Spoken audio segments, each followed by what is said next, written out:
오늘 우리에게 주시는 하나님의 말씀은 신약의 성경 마가복음 4장 35절부터 41절까지 말씀입니다.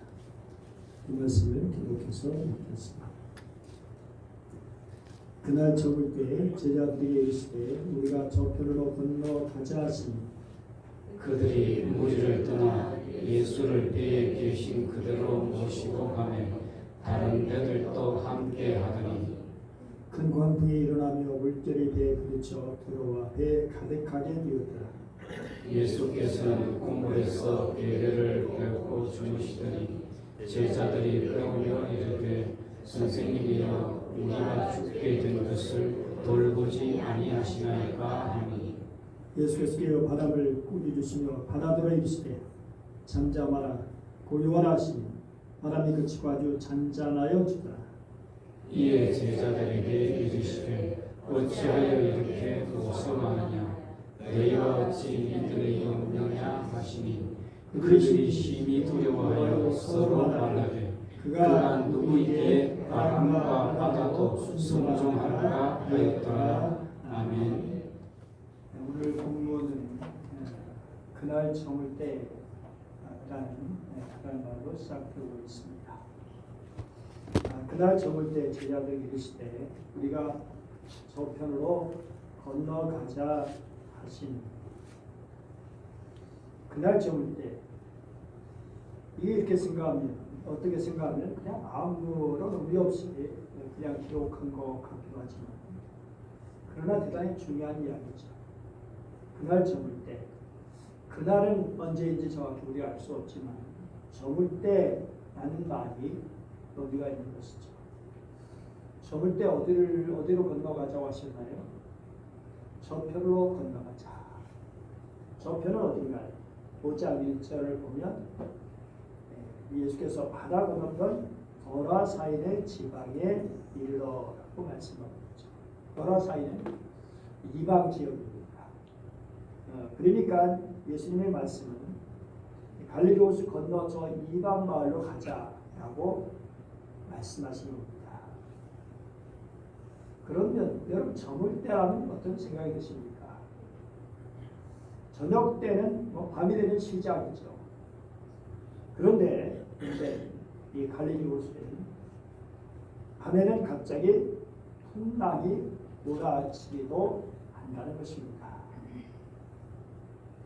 갈릴리 호수에 갑자기 큰 바람이 부는 것은 온도차가 원인돼서 생기는 기압차 때문이죠. 저 고기압에서 저기압으로 이동하는 반면은 온도차로 생긴 대류 때문에 빨리 식어진 공기가 산에서 호수를 향해서 불어내립니다. 갈릴리 호수는 해저 210m입니다. 이제 낮은 곳이죠. 그리고 호수 북쪽에는 높은 헤르몬산 해발 2,814m 산이 있습니다. 그리고 북동쪽에는 해발 평균 1,000m인 골란 지대가 있습니다. 골란 고원은 이게 시리아까지 연결되어 있습니다. 이스라엘 점령한 지역이고 또 시리아에 있고 또 유행물이 이렇게 있는 그런 지역들이고 어쨌든 넓게 펼쳐진 제가 이스라엘 가보니까 마치 문경세제처럼 구비구비 이렇게 올라가면 우리 생각에는 그냥 산 정상이 보이겠지 했는데 갑자기 올라가니까 쫙 넓은 벌판이 보입니다. 이게 골란 고원이거든요. 자, 그리고 또 주변에 이제 높은 그런 산들이 약 300m 높이의 험준한 산들이 둘러싸여 있기도 합니다. 그런데 호수가 현저하게 침강해 있잖아요.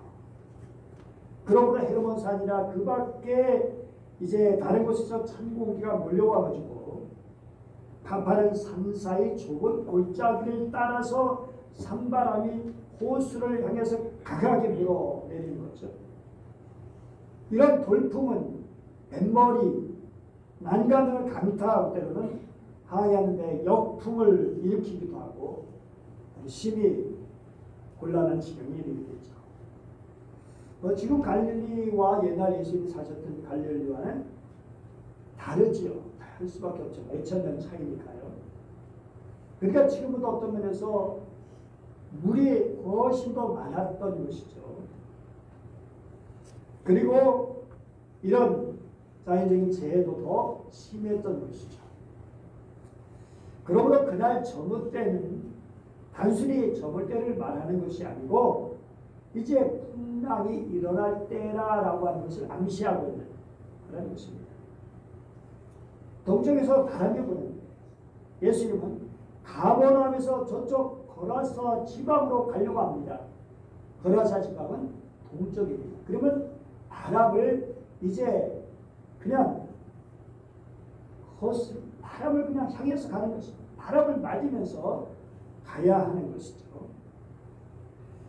그러니까 풍랑을 거슬러서 가야 하는 그런 상황입니다. 이게 가능하긴 할까요? 도대체 그때 굳이 건너편으로 가시자는 이유가 뭔가요? 예수님께서 저편으로 건너가자. 그렇게 말씀하시면 무조건 가야 하는 것입니까? 아니 갈릴리에서 장가가 보인 제자들 아닙니까? 그러면 상황이 어떤 일이 벌어질지 충분히 예상할 수 있는. 그러면 아니 예수님 이 시간에 건너편으로 가자며 풍랑이 일어날 수 있는데 어떻게 배를 띄웁니까? 주님 못 갑니다. 그렇게 말을 해야 하는 것이 아닐까요? 그런데 이상하게도 아무 말 없이 배를 띄워갑니다. 제자들이 예수님께서 함께 하시니 걱정할 거 없어. 나는 그런 믿음이 대단했던 것일까요? 근데 36절 보면 그들의 물을 떠나 예수를 배에 계신 그대로 모시고 하며 다른 배들도 함께 하더니라고 말하고 있어요. 갈릴리에서 풍랑이 언제 일어날지 모르기 때문에 밤에 두 척인 이상은 꼭 같이 이제 띄워야 된다는 것이죠. 근데 어쨌든 이배나 저배나 뭐 풍랑에 대해서 그렇게 걱정하지 않는 것 같은 그런 느낌입니다. 뭐 예수님께서 함께 하시는 배우기 때문이죠. 특히 제자들은 다른 배에 탄 이들과 달리 예수님의 온기가 느껴지는 바로 옆에서 함께하고 있으니까 충만한 자신감, 어쩌면 일종의 영적인 우월감에 빠져들었던 것은 아닐까 생각하게 되죠. 그런데 어김없이 바람이 불었습니다. 그런데 그냥 바람이 아니라 무슨 바람이라고요? 큰 광풍입니다. 헬라어 보니까 세 가지 단어가 있잖아요. 메가스, 라이압스, 아네모스. 메가스가 여러분 이해할 수 있겠죠. 메가박스. 네, 메가가 뭡니까? 거대합니다. 큰 그런 뜻입니다. 메가. 그 다음에 라이압스는 폭풍, 태풍을 말하는 거예요. 그리고 뒤에 아네모스는 바람을 말해요. 그러니까 여러분 태풍, 폭풍만 해도 이거는 엄청난 건데 거기다가 메가라는 말이 들어있어요. 거대한, 엄청난 바람입니다. 자, 그러니까 정말 이런 상황에 어떻게 할까요? 물결에 배에 부딪혀 들어와서 배에 가득하게 되었다 라고 말합니다. 이제는 이 배는 이때 언제 가라앉을지 모르는 가는 상황입니다. 그러니까 정말 제자들이 얼마나 당황스럽겠어요. 그런데 기가 막힌 일 38절 보세요. 같이 읽어볼까요? 예수께서는 고물에서 베개를 들고 주무시더니, 그렇죠? 예수님 주무시고 계셨어요. 그 상황에서. 어디에서? 고물에서. 여러분 배에 고물과 이물이란 말이 있는데요. 고물과 이물 여러분 이해할 수 있을까요? 이 고물이란 말, 이물이란 말. 우선 이물이란 말을 생각해 보면 배를 저 앞으로 가다가 앞쪽은 물을 머리에 이고 가는 것처럼 이해되기 쉽죠. 그래서 물을 이고 간다. 물을 이고 간다. 그래서 이물이라 이렇게 생각할 수 있어요. 그 다음에 이거를 영어로 뭐라 하냐면 뭐라고 하죠? 이거를 바우라고 해요. 바우가 뭐죠? 인사다. 또 화살을 또 바우라고 합니다. 그러니까 이렇게 배가 이렇게 앞쪽에 보면 마치 물이 이렇게 화살을 그리는 것처럼 그런 모양이 펼쳐지니까 그래서 바우라 이렇게 하고요. 특별히 레인보우가 있죠. B와 바우라는 단어가 합쳐진 이게 뭐죠? 레인보우가 무지개입니다. 무지개도 이렇게 이제 활이 긴 것처럼 그런 모양이니까 그런 것이죠. 그 다음에 이제 고물인데 고물은 배 뒷부분을 말해요. 스톤이라고 하는데 스톤이라는 말도 노를 졌다는 말도 이렇게 같이 연결되는 걸 볼 수 있죠. 어쨌든 물이 뒤에서 보인다라고 생각하면 좋겠습니다. 자, 아무튼 예수님께서 배 뒤쪽에서 누워서 아예 주무신 거예요. 깊은 잠에 제자들이 깨워야 할 정도.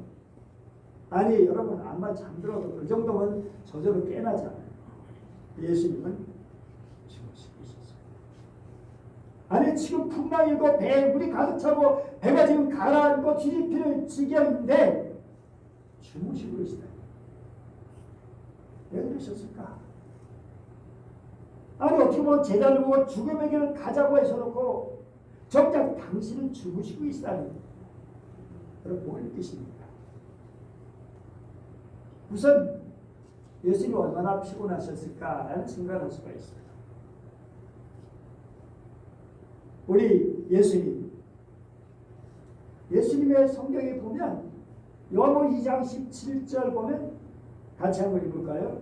제자들이 성경 말씀에 주의 전을 삼하는 열심히 나를 삼키리라 한 것을 기억하라. 예루살렘 성전 안에서 소와 양과 비둘기 파는 사람들과 돈 바꾸는 사람들이 앉아있는 걸 보시고 노고로 채찍을 만드셔가지고 양이나 소를 다 성전실에 겹치시고 돈 바꾸는 사람들의 돈을 쏟으시고 상을 엎으시고 비둘기 파는 사람들에게는 그냥 비둘기 날려보내지 않고 이것을 여기서 가져가라. 절대된 모습이시죠. 내 아버지 집을 장사할 집으로 만들지 말라. 이런 모습을 제자들이 봤기 때문에 주의 전을 삼하는 열심히 날 섬기라는 말씀이 떠올랐다는 거예요. 제자들은 하나님께 드려진 예배의 순수성을 지키기 위해서 용감하게 일어나신 하나님의 마음으로 눈앞에 행해진 불의에 대해서 분노하는 지도자예요. 하나님은 진실하고 간절한 그 열정적인 모습을 누구에게서? 예수님에게서 보았던 겁니다. 예수님은 겸손하시고 온유하신 분이시지만 열정으로 충만하신 분이십니다. 패션 오브 크라이스트, 그리스도의 순환인데요. 패션은 열정이라는 또 후대에 만들어졌죠. 그래서 예수님의 십자가는 주님의 열정의 총체이기도 하는 것입니다. 열정 넘치신 주님. 그리고 마가복음 1장 35절 보면 새벽 아직도 밝기 전에 3시인지 4시인지 정확히 알 수 없지만 일어나셔서 한적으로 가서 주무시던 곳을 거기서 기도하신 것이 아니라 한참 가셔가지고 기도하셨어요. 그리고 그날 그 다음에 돌아와서 어떻게 하셨는가? 그게 없어요. 이 온 갈릴리에 다니시면서 그들의 여러 회당에서 전도하신 귀신들을 쫓아내셨다고 말씀하고 있습니다.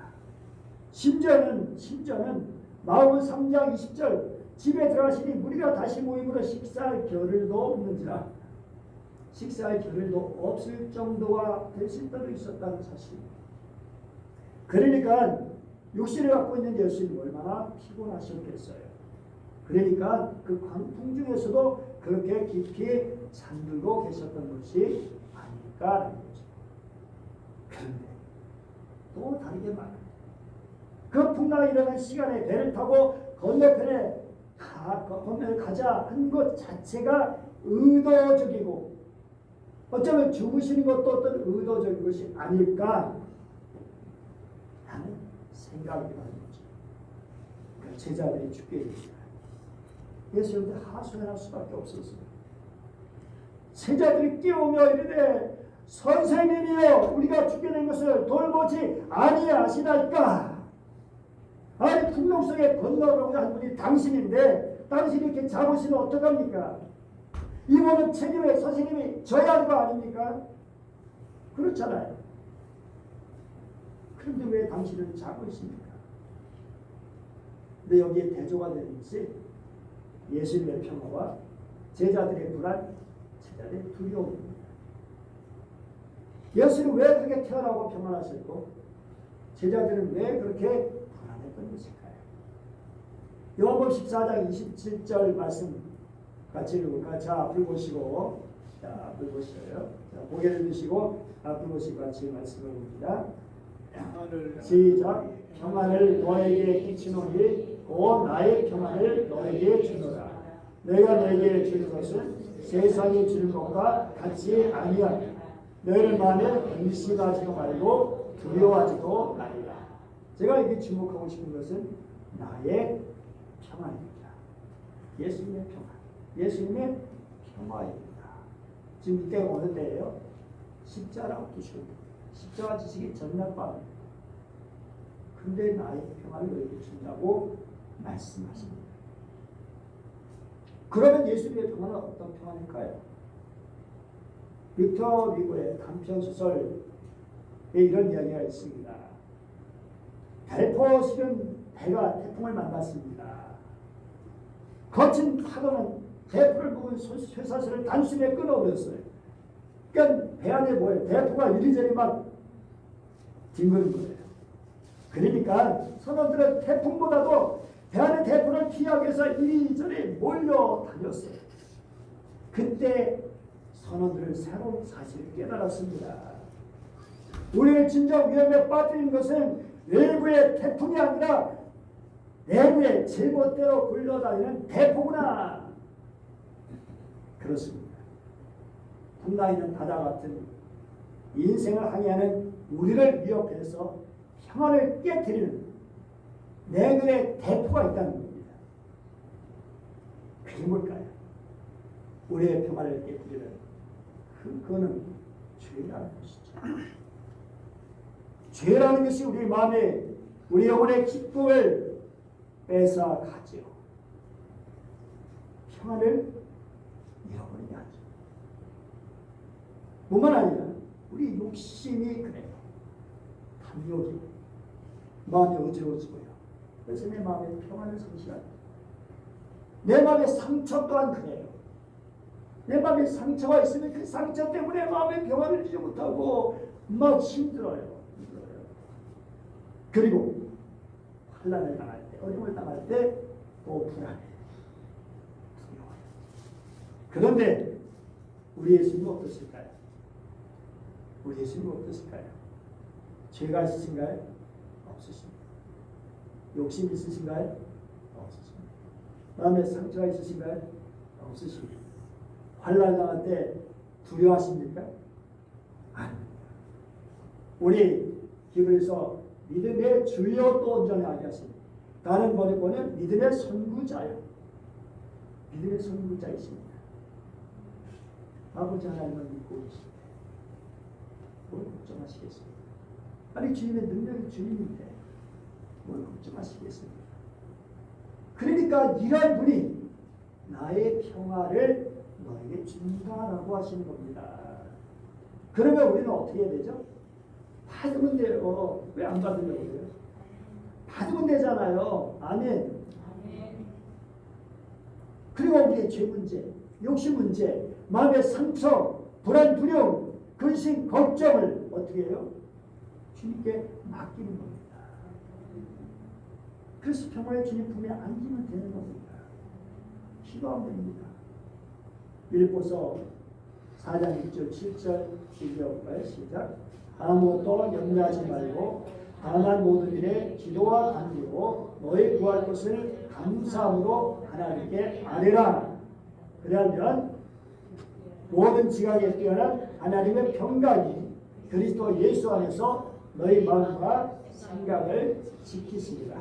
하나님께서 하나님의 평강의 고수를 딱 써. 그러면 걱정 없이 할 것이 없어.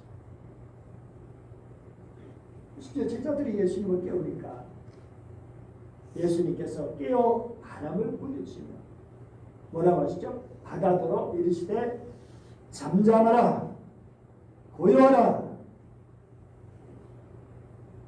바람이 그치고 아주 잠잠하시다. 바람을 불리시고 바람더러 잠잠하라 고요하라 하시요. 마치 귀신 들린 사람처럼 막 발감하다가 예수님 만나니까 예수님 말씀 한마디에 잔잔해졌습니다. 이게 예수님의 능력입니다. 예수님은 사람의 몸을 입고 계셨습니다. 사람은 제 앞에 두려워 떨 수밖에 없습니다. 유한한 한계를 지닌 인간. 그런데 우리 예수님 외적으로는 동일한 인간이셨습니다. 정말 진짜 인간이셨습니다. 그런데 그 말씀은 인간의 공을 아득히 넘었습니다. 그분의 권능에 바람과 바다마저 순종합니다. 그분이 누구십니까? 하나님의 아들이십니다. 성자 하나님이십니다. 그러니 이런 분께서 뭘 두려워하시겠습니까? 전쟁 같은 상황 속에서 죽으시는 예수님, 어떤 상황이나 요동치 아니하시는 예수님, 그 모습은 하나님 나라의 속성을 보여주는 겁니다. 아무리 거센 풍랑이고 강풍이 불어도 평안한 상태, 이게 하나님의 나라예요. 주님 안에 있는 사람, 하나님 안에 들어와 있는 사람, 평안을 누릴 수 있습니다. 우리는 이런 주님을 믿습니다. 이런 주님을 나의 주님, 나의 구주로 믿습니다. 나의 생명과 나의 힘과 나의 소망과 그리고 나의 평화로 있는 겁니다. 그러니 우리는 안전할 수 있습니다. 담대할 수 있습니다. 어떤 인생의 풍랑과 시련과 풍파 속에서도 하나님을 찬양하며 감사할 수 있습니다. 그런데 제자들은 어떠했죠? 예수님께서 말씀하시잖아요. 어찌하여 이렇게 무서워하느냐? 너희 어찌 믿음이 없느냐? 믿음이 작으냐라고 말씀하셨나요? 아니, 믿음이 없느냐? 영어를 보니까 Do you still have no faith? 스틸이 뭐예요? 아직입니다. 아직도 믿음이 없느냐? 그렇게 많은 걸 봤음에도 불구하고 많은 말씀을 들으시고 있는 것. 이것이 예수님의 말씀이지만 베드로의 고백이 있기도 할 거예요. 나가와 베드로의 연관성을 생각해보면 그래, 그때 우리 믿음이 없었어. 예수님 헷갈리며 따라다니며 하면서 예수님 보시기에 여러분 어떨까요? 혹시 여러분 보시고 아직 믿음이 없느냐라고 말씀하실 분 안 계신가요? 정말 믿음으로 살아야 돼요. 그리스도 예수 주님을 나의 구주로 믿고 그럴 때 그분이 나의 능력과 나의 힘과 나의 평화가 되십니다. 사랑합니다. 여러분 이런 가운데 주님이 의도하신 것이 뭘까요? 주님이 의도하신 것이 뭘까요? 주님은 자신이 누구신가를 제자들에게 가르쳐 주시기 위해서 일부러 그 시간에 그 풍랑 속으로 가자고, 그리고 주님은 주무시고 계셨던 것이 아닐까요? 예수님께서 이 바람과 바다를 잔잔케 하시는 모습으로 제자들은 예수 믿는 믿음이 생겼을까라고 하는 것입니다. 지금까지 마가복음을 이제 우리가 쭉 살펴보면 아직 제자들은 예수님 제자가 됐지만 믿음이 없다는 이야기를 계속 보여주고 있습니다. 그리고 예수님과 계속 갈등을 일으키고 있어요. 여기서도 또 갈등. 믿음이 생겼을까? 그거 뭐라고 돼 있어요? 마지막에 제자들이 하는 말을 보세요. 제자들이 심히 두려워하여 서로 말하되 그가 누구에게 바람과 바다도 순종한다. 믿었나요? 안 믿었나요? 아직까지 그건 누구야?